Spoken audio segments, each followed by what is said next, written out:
Newton y la gravitación universal. En 1687 apareció una obra científica que alcanzaría enorme importancia. Su título era Philosophia Naturalis Principia Mathematica, abreviando Principia, y su autor, un hombre de unos 45 años llamado Isaac Newton. En sus Principia sentó los fundamentos matemáticos de las ciencias naturales y expuso de modo magistral las leyes que determinan los movimientos desde los cuerpos celestes en el espacio hasta el de un fruto que cae de un árbol. Se dice que Newton descubrió la gravitación universal un día en que, paseándose por su jardín, vio desprenderse una manzana del árbol y caer al suelo. Ello bastó para que el sabio se preguntara, ¿por qué cae esta fruta verticalmente y no en otra dirección? Newton en aquellos momentos se encaminaba hacia un gran descubrimiento, la ley de la gravedad o de la gravitación universal, que necesitó estudiar 20 años antes de poder exponer sus pruebas. Galileo había estado también a punto de descubrir esta ley mediante sus experiencias sobre la velocidad de la caída de los cuerpos, pero fue Newton quien dio los últimos y más difíciles pasos que condujeron al objetivo. La ley de la gravedad no es sino un fenómeno integrado en un complejo mucho más amplio, las leyes de atracción universal válidas para todos los movimientos y cuerpos. Todos estos ejercen atracción recíproca y la fuerza atractiva de un cuerpo es tanto mayor cuanto mayor masa posee y más próximo se halla del cuerpo atraído.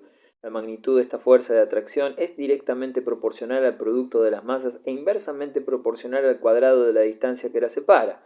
Los cálculos basados en esta ley permiten a los astrónomos prever con años de anticipación los eclipses de luna y de sol. Gracias a estas mismas leyes pueden determinar la masa de cuerpos celestes que se encuentran a millones de kilómetros de la Tierra. Los principios de Newton completaban las investigaciones cuyo primer resultado teórico expusiera Kepler en sus leyes sobre el movimiento de los planetas en torno al Sol, pero que nada dicen sobre las relaciones de causalidad. Por otra parte, esas célebres leyes son independientes unas de otras y no parecen estar ligadas entre ellas. Si el descubrimiento de Newton alcanzó tal importancia es porque relaciona las leyes de Kepler en su vínculo de causalidad y las reduce a una sola ley de atracción universal, válida para todo el universo. El matemático inglés Brodesky, en su biografía de Newton, considera que ello constituye la más gigantesca generalización realizada por el pensamiento humano.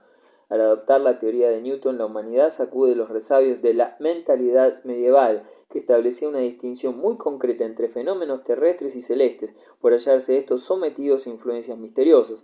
A partir de Newton no quedaba ningún motivo para conservar tal distinción. De todos modos, hubiera sido imposible demostrar tales teorías sin el cálculo infinitesimal de Newton y de Leibniz y sin los estudios de geometría analítica de Descartes. Newton proporciona una fórmula matemática satisfactoria para la ley de gravedad, que prueba además su carácter universal. Esta ley ha continuado siendo indispensable para las investigaciones de física, mecánica hasta finales del siglo XIX, aunque en la actualidad una técnica experimental mucho más avanzada revela que la explicación de muchos fenómenos no concuerda ya con los principios newtonianos.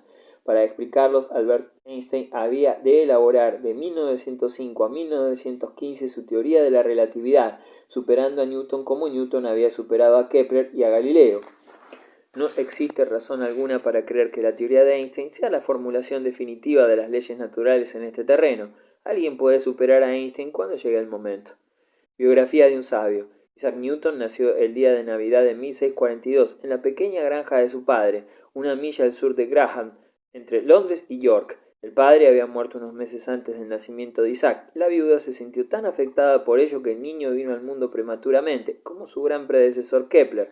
En la escuela, Isaac tardó en reaccionar intelectualmente, pero una vez despertado su interés, se convirtió en el primer alumno de la clase. En sus momentos libres se entretenía dibujando, verificando sencillos experimentos y construyendo aparatos mecánicos, como un reloj de madera, un molinillo de viento y diversos relojes de sol. Siempre fue taciturno y reconcentrado, y casi nadie sorprendió nunca riendo a este gran hombre. No le gustaban los juegos, ni la poesía, ni la música.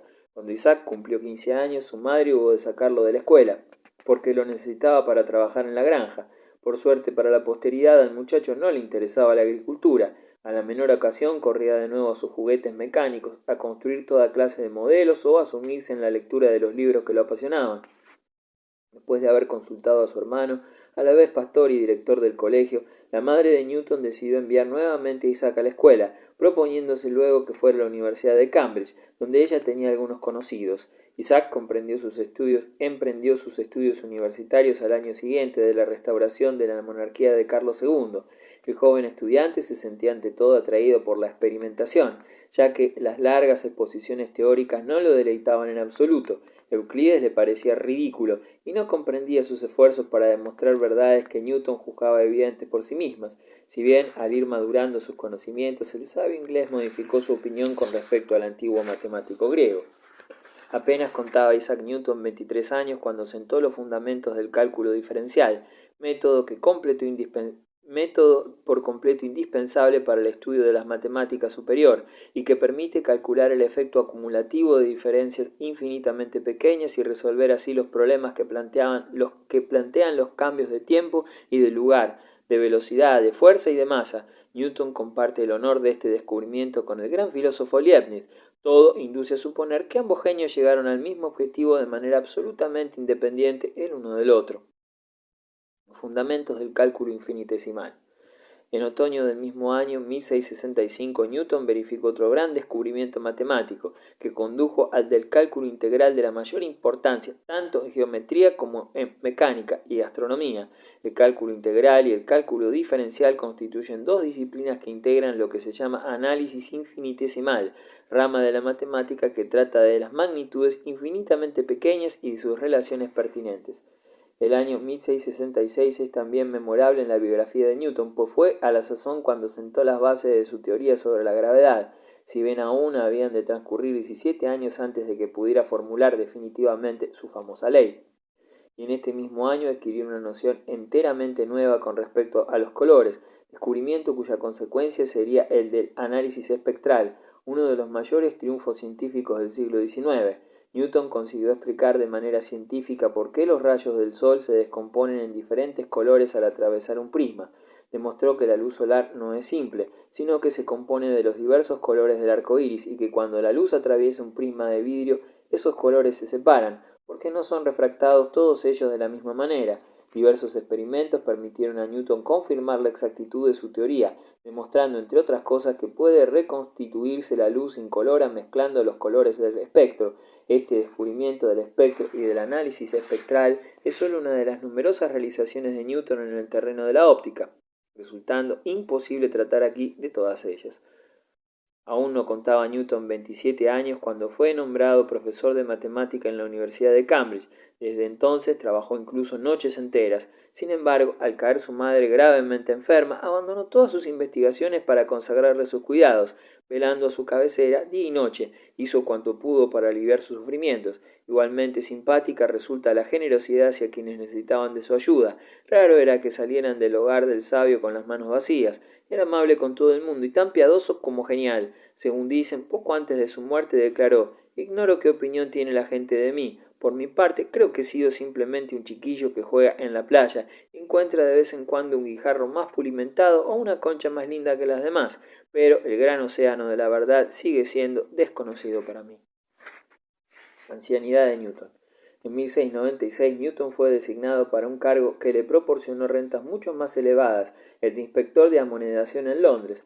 3 años después le ofrecieron una colocación mejor retribuida aún, la de director general de amonedación. En Inglaterra las piezas de plata se habían ido depreciando gradualmente por haberles añadido metales menos preciosos. La situación llegó a ser tan grave que ya no se aceptaban las monedas inglesas en la banca de Ámsterdam, a la sazón centro financiero mundial. El ministro inglés de Hacienda decidió entonces sanear y revalorizar la moneda de su país. Con este propósito consultó en especial a su amigo Newton, que le parecía sobradamente idóneo para llevar a cabo semejante reforma. El gran sabio no defraudó la confianza de su amigo. Bajo su inteligente dirección la reforma se realizó de la manera más favorable para el pueblo inglés, pero aún en esta función Isaac Newton conservó su contacto con el mundo científico en calidad de presidente de una célebre academia inglesa de ciencias, la Royal Society o Real Sociedad, consagrando mucho tiempo y energía al desempeño de este cargo honorífico. Fue también miembro del Parlamento, aunque por poco tiempo, pues la política no le interesaba. Otros diversos asuntos, acaso demasiados, reclamaban sus atenciones. Meditar y calcular, tal era su vida. Cuando alguien le preguntaba cómo había llegado a descubrir cosas tan admirables, contestaba sencillamente: pues pensando siempre. A veces le ocurría que al incorporarse en la cama por las mañanas para vestirse, empezaba a meditar y permanecía horas enteras en aquella misma actitud. Otras veces se olvidaba incluso de comer. En cierta ocasión le escribía a Bentley: si he prestado algunos servicios al público, solo son debidos a la perseverancia y una paciente meditación. En el prefacio de sus Principias dice: toda la dificultad de la filosofía consiste en buscar detrás de los fenómenos del movimiento las fuerzas de la naturaleza y en demostrar después de ellas los demás fenómenos.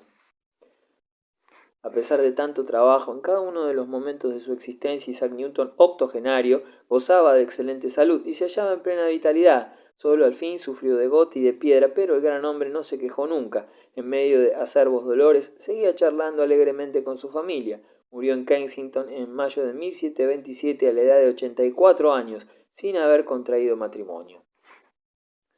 La autonomía de la razón. Los caminos del racionalismo. Descartes era a la vez filósofo y naturalista como Bacon. Si bien fue un auténtico genio de las matemáticas y creador de la geometría analítica, que permite resolver mediante el álgebra los problemas geométricos, el genio matemático de Descartes confirió a su filosofía la solidez y la coherencia de la que carecieran Bacon. Además, Descartes es también el gran maestro de la sistemática filosófica.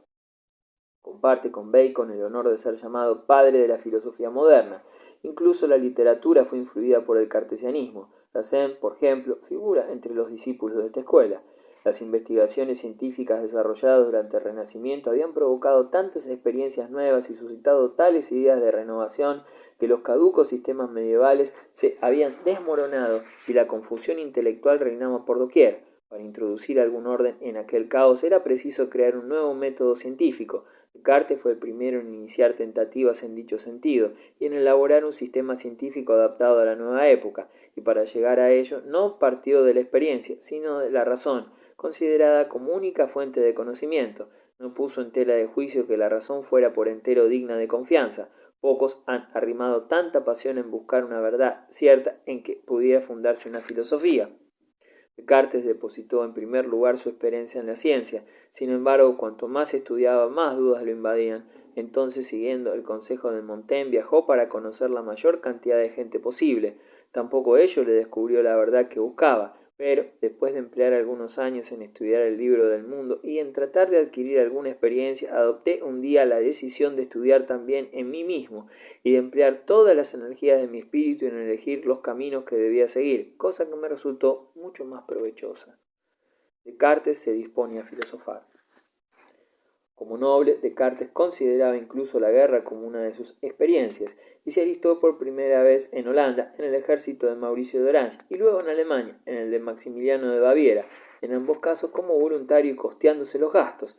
En 1629 decidió establecerse en Holanda y vivir consagrado solo a la filosofía y a la ciencia, que era su mayor anhelo desde años atrás. Una herencia que recibió le permitió llevarlo a efecto cuando contaba 35 años. En Holanda la vida era más sosegada que en Francia, su patria. El filósofo podía residir allí y reunirse con quien le agradara. Con todo, para escribir y pensar sin molestia alguna, mantuvo en secreto su dirección y cambió de domicilio en diversas ocasiones.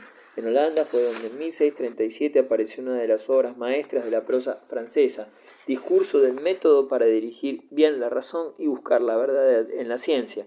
Después de las obras filosóficas de Malcorrien, Ramón Llull era la primera obra filosófica que no aparecía escrita en latín, sino en una lengua vulgar. Su éxito y su influjo fueron inmensos y trascendieron en tiempos posteriores.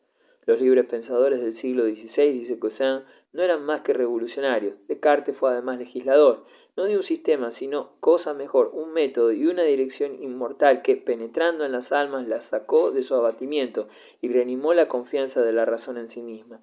Sin inspirarle una presunción peligrosa, produjo esa filosofía sobria y robusta del siglo XVII, que fue libre y reservada, fiel a la razón y respetuosa con la fe. Tal como Bacon, Descartes deseaba en primer lugar liberarse de todas las apariencias de conocimiento que el hombre va acumulando durante su existencia.